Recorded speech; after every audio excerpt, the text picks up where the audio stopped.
Rabbi Obadia Yosef dans Hazon Obadia Halachot Purim à la page 55 nous rapporte le cas d'une personne qui est dure d'oreille et qui a un appareil auditif. Vous savez qu'il faut entendre la Megillat Esther sans micro, sans appareil ni quoi que ce soit. Et là, la personne, elle porte un appareil.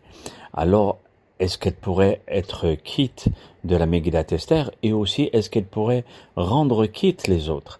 Alors aussi, il y a Rabbi Moshe Harari dans Mikrae Kodesh, au Siman 27, qui parle du même sujet et beaucoup d'autres poskim. Et donc une personne qui est dure d'oreille, mais qui peut entendre sans appareil auditif, elle n'est pas aussi sourde que ça, et qui entend bien la lecture de la Megillah. Alors elle peut se rendre quitte et rendre quitte les autres de la lecture. Vous voyez, étant donné qu'elle n'aura pas vraiment besoin de cet appareil et c'est seulement un luxe. Alors là, elle pourra rendre les autres quittes. Par contre, Rabbi Shlomo Zalman Auerbach, dans son responsable Minhat Shlomo, nous parle du cas d'une personne qui est sourde et qui ne peut entendre qu'avec son appareil auditif.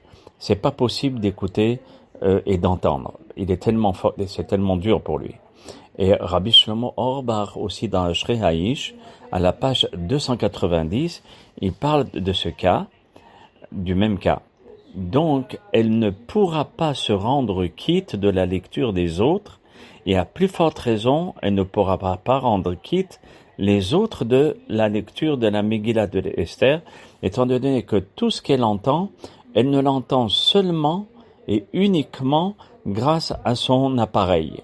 Si on lui enlève l'appareil, il n'y a plus rien. Alors cette personne-là, elle est patour, elle est pas obligée de lire la Megillah, et si elle veut, c'est seulement elle qui peut lire la Megillah afin de se rendre quitte.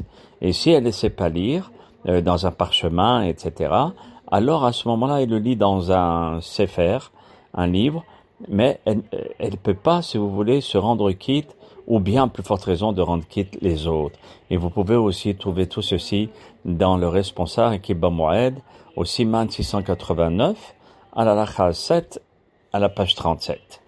Et qu'Akadosh Baruch Hu, il envoie la refoua chez les mains à tout le Am Israël, Be'ezrat Hashem, et vous pouvez trouver le Mekor, c'est-à-dire la base de cette halakha, dans le prix Hadash, c'est Rabbi Hizkiya de Silva, dans la Chod Gitin au Siman 121, et là-bas, vous pourrez éventuellement approfondir cette halakha.